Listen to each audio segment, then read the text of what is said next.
میرے بھائیوں، آج ہمارے گھر کی عورتیں مارکیٹ جاتی ہیں، مارکیٹ جانا گناہ نہیں ہے، شاپنگ کرنا گناہ نہیں ہے،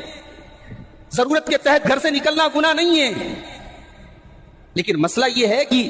آپ کا لب و لہجہ اور آپ کے بات کرنے کا انداز کیسا ہے۔ قرآن کریم ایک عورت کو،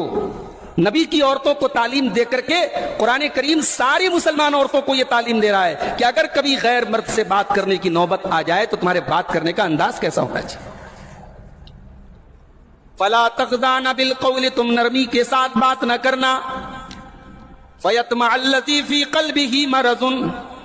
ورنہ جس کے دل میں شہوت کی بیماری ہوگی، جس کے دل میں زناکاری اور بدکاری کا نشہ ہوگا،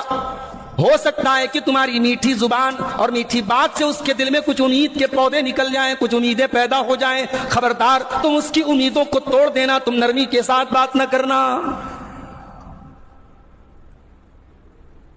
وَقُلْنَ قَوْلًا مَّعْرُوفًا، لیکن جو بھی بات کرنا، صحیح بات کرنا، دستور کے مطابق کرنا۔ وَقَرْنَ فِي بُيُوتِكُنَّ، اور اے نبی کی عورتوں، تم اپنے گھروں کے اندر جمی رہنا، تم گھر سے بلا ضرورت نہ نکلنا، تمہارا دائرہ گھر کے اندر ہونا چاہیے، تمہارے کام کرنے کی جگہ تمہارا گھر ہونا چاہیے، تم گھر کے باہر بلا ضرورت نہ نکلنا۔